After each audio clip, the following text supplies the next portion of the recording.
Hello, my name is Dr. Mike Yeadon, and in the next 15 minutes or so, I would like to address those of you who've been vaccine injured or bereaved, and also those of you who are involved in the political process in Northern Ireland, as well as anywhere else in the world who might hear me. At the end of this process, I hope you will believe what I'm going to tell you, which shockingly is that the materials masquerading as vaccines were designed intentionally to harm the people who received them. I'm probably the most qualified former pharmaceutical company research executive in the world speaking out on this matter. And since I spent my entire career in the business of working with teams designing molecules to be new potential medicines, I think I am qualified to comment on it, and that is my shocking judgment that has been only reinforced over the last almost 4 years since I first said it. I'll also have some suggestions for what we can do together to fight against the global crime which is ongoing. So just a little bit about me so you can decide whether or not to believe me. So I'm a career-long research scientist. I've worked all of my life in the pharmaceutical industry and in biotech. My first degree included a training in toxicology. So that's an understanding of how materials can injure human beings at a molecular level and what the relationship is between the structure of them and the toxicity. In my second degree, a PhD, I did research in respiratory pharmacology, control of breathing and control of respiratory reflexes. So, and then after that, I joined the pharmaceutical industry in 1988, and I worked until very recently on new medicines for allergic and respiratory diseases. In my corporate career, I was for a long time responsible at Pfizer, then the biggest research-based drug company in the world, for everything to do with allergic and respiratory diseases in the research field. So that was my responsibility. And in the last 10 years after leaving in 2011, I was an independent, and I became the founder and CEO of a biotech company, which was eventually acquired by Novartis, which was then the biggest drug company in the world. So I have had a good career, and I was well regarded in the industry for my scientific acumen and judgments, until, of course, I started speaking out against the nonsense, the COVID pandemic, and especially the so-called vaccines. I've become persona non grata. It was my former colleagues after that. So I'm well qualified to comment on the toxicological principles, properties of molecules, and the kind of effects you might see from certain structures. So just very briefly, before I talk about the so-called vaccines, what happened in 2020? It's taken me a long time to get there, and I've not made everybody happy with the decision I've reached, but there was not a pandemic or a public health emergency. I don't think there was anything at all apart from lies, propaganda, fear-based information, fake diagnostic tests called PCR, and then, as it were, misattribution of real illnesses that people did have, which were called COVID when there was no such thing.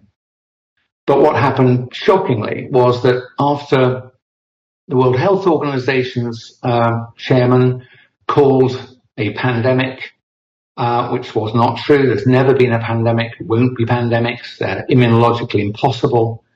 But after he called them, many countries in the world changed radically their medical management practices for people in hospitals, also in care homes and in the community. And very briefly, in hospitals, many people were sedated, had a plastic tube put down their airway, and unconscious put on mechanical ventilators. I can assure you that is not ever an appropriate treatment for someone with an influenza-like illness, whatever you might think COVID was. but that would not be something you would do. And if applied to frail and elderly people, they will die in large numbers, which they did. So that was the first crime. It's not a mistake. There are no mistakes here. Mistakes were not made. They were told to do this by figures at supranational level. We don't know exactly who, but we know this because these mad procedures changed in many countries all at the same time. So that's hospitals, in care homes, assisted living, old age people's homes, and so on. Many people were given drugs like midazolam, which is an injectable form of a drug like Valium, a sedative. But they were also given injections of pain-relieving drugs like morphine, even if they weren't in pain. My PhD was in the field of understanding what opiate drugs like morphine do to the respiratory reflex. And I can assure you it suppresses and suppresses it and depresses it. So if you give an elderly person on their own an injection of midazolam, they will become sedated and sleepy. And if you give them an injection of morphine, their breathing will slow. I can tell you it's absolutely forbidden to give a person those two drugs together, those two drug classes together, unless they are under intense, ongoing medical monitoring. And the reason is they're very likely to fall asleep and stop breathing. That, of course, is what happened. So that's hospitals and care homes. Your relatives were killed by the medical procedures that were imposed. Now, it's quite possible early on that not everybody involved knew what was happening, but I'm afraid after a few days, you'd have to be a blockhead not to realize that it was what you were doing to your charges, your patients, that was resulting in their deaths. So I've completely lost any trust in the medical profession because virtually no one has spoken up 4.5 years later. This happened to lots of people. If you listen to the recordings, heartbreaking recordings given to the Scottish COVID inquiry, I think that's probably the only place where there's been an official taking of evidence from people. And what I just described is exactly what happened to lots of people's relatives. And no doubt happened to some people in Northern Ireland as well. It certainly happened in England. There were worse things as well. People in the community were deprived of medical care that would have saved their lives. And there's plenty of evidence to say that not being given antibiotics when they had incipient bronchial pneumonia also killed thousands, possibly tens of thousands of people. And there, ladies and gentlemen, was your pandemic. All of those deaths were attributed to COVID, and you were told, this is this terrible pandemic, you need to lock down, wear masks, do what you're told. Nothing was happening at all apart from medical murder and propaganda from the television and the newspaper, politicians, and many public, well-known public figures who are doing what they were told. So, of course, one conclusion I'm going to come to later is stop listening to liars. The people who've lied to you shouldn't listen to them ever again. Stop listening to them today. But for me, I think the worst thing, because it comes out of my industry and because it's so deliberate, it requires such a lot of forethought, are the so-called vaccines. Now, we were told there was this new infectious disease. So far, so good, ladies and gentlemen. But then they said, don't worry, we'll rustle up a vaccine.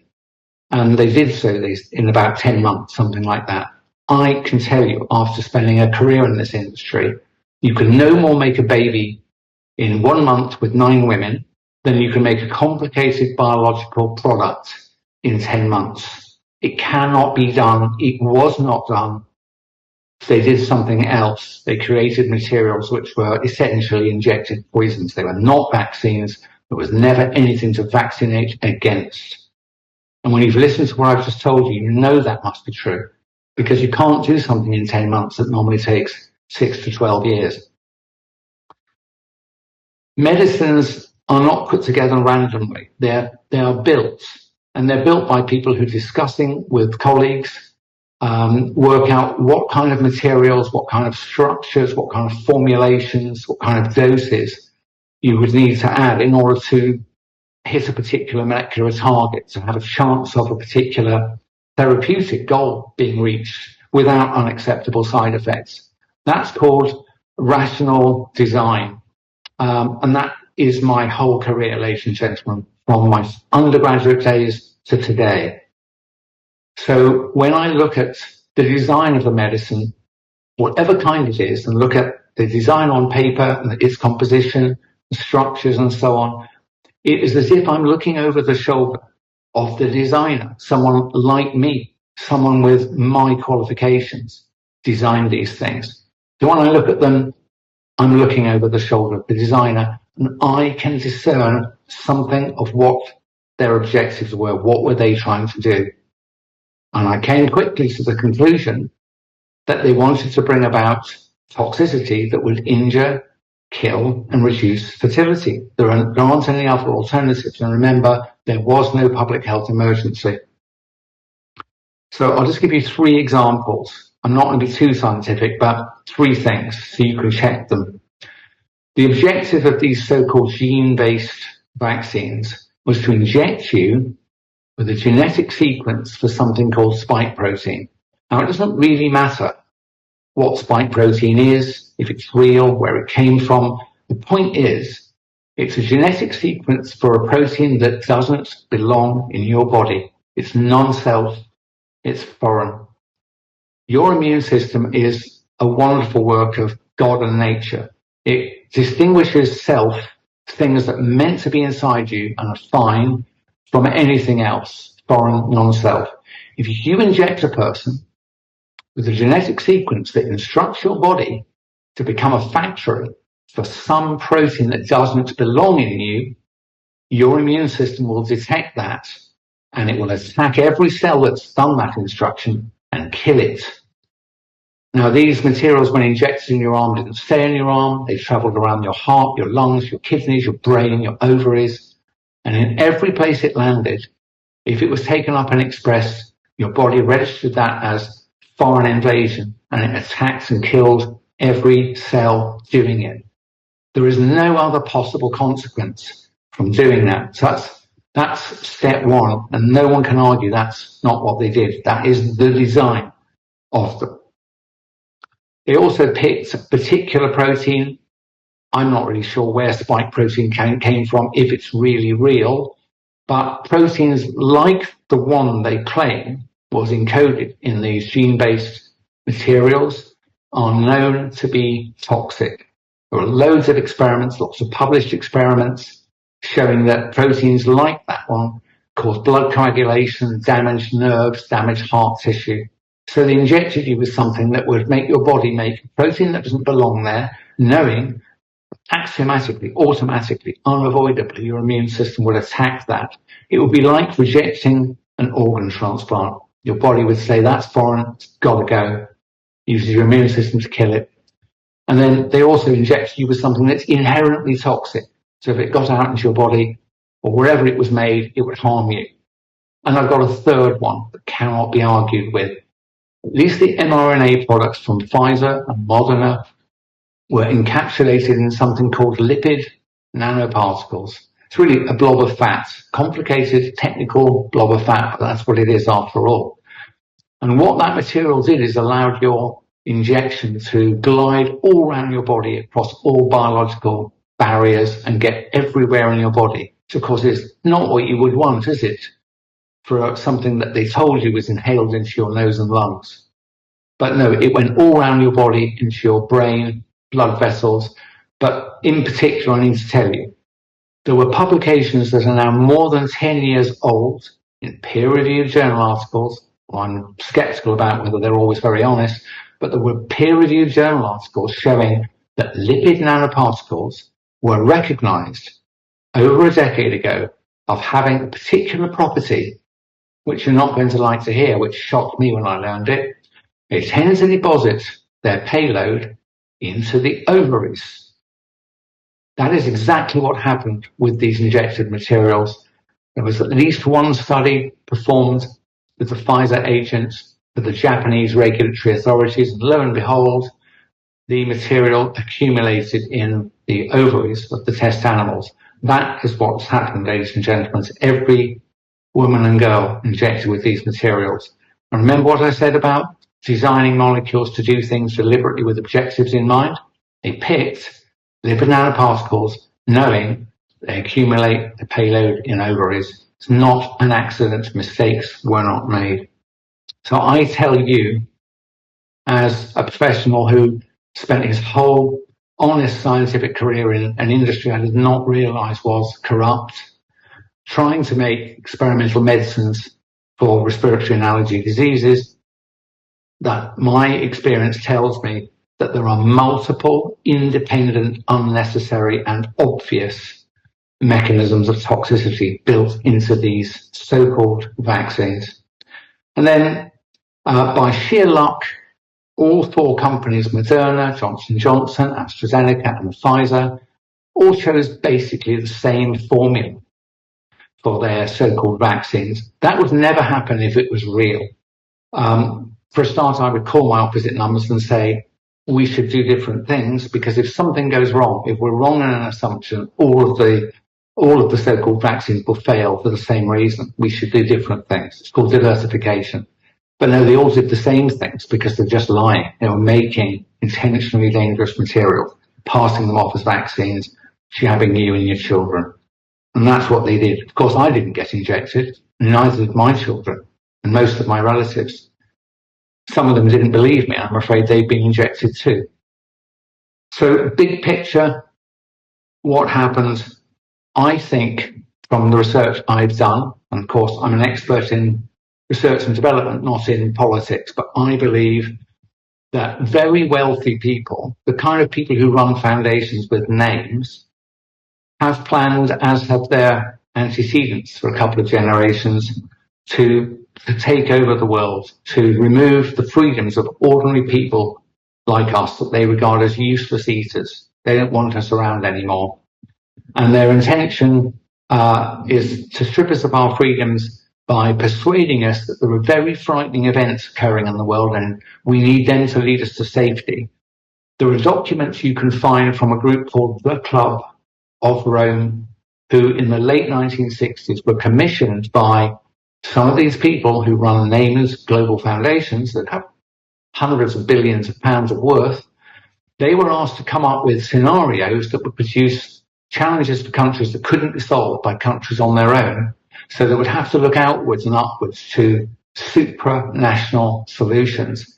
Now, guess what? The two things they came up with: pandemics of infectious diseases, which I know as an immunologist are not possible and have never happened. The other thing they said to look out for or plan for were climate change crises. Now, I've done enough research now, ladies and gentlemen. I've spoken to people who have spent as long in climate atmospheric research as I have in pharmaceutical R&D, and they have explained to me, and I understand very well, that there's all of this nonsense about carbon dioxide, global boiling, net zero. It's all a complete scam from the same people who brought you the COVID scam and the dangerous injections. It's the same people. They want one world government. They want to deprive you of your liberty. And then I'm afraid I think they will kill us using these injections, because they're going to do it again. All over the world, factories to make mRNA-based materials are being thrown up. Billions of doses are being made. And if we let them, they will stick them in our arms and people will sicken and die. So those of you who have been injured or bereaved, in my mind, no blame whatsoever attaches to you. How could you know that people you trusted and thought you could trust were lying to you? Well, that you didn't know. But if you let them inject you again, you have no sympathy from me, because they have lied to you. You've been injured or killed. And I've explained to you that they're liars and they have attacked us. So if you go along with it, you cannot be saved. All we need to do is enough of us continue to speak out about this and say, we're not having it anymore. Get lost. So don't listen to liars anymore. People who've lied to you forfeit their trust forever, in my view. And so anyone who's in the political process, for example, in Northern Ireland, looking at this so-called public health bill, which if you pass it would allow these supranational criminals to take you from your house, to inject you by force if necessary. They are aiding and abetting a global crime. And I saw someone online say recently that if you pass that legislation, I don't think it would be unreasonable to interpret that as an act of war. It's as serious as that. So politicians, you may well be under pressure from shadowy figures, but if you go along with it in hope for like an easier time of it, you will unlock the doors of hell and pushed everybody in it, and you along with it as well. So this is your time to do what I'm doing, which is to speak out no matter the consequences. I say to you, if you're frightened about what happens if you speak out, you should be absolutely terrified about what's going to happen if you don't. So really, that's all I've got to say. I do think these criminals are going to do it again. They're continuing to threaten us with pandemics like bird flu, monkeypox, and so on. It is all nonsense. Stop listening to liars right now. Put things right between you and the people you love, and between you and God, if you haven't already. And for goodness sake, be one of the people who speaks out, no matter what the consequences, because if you don't, we'll lose our freedom and then our lives. Thank you.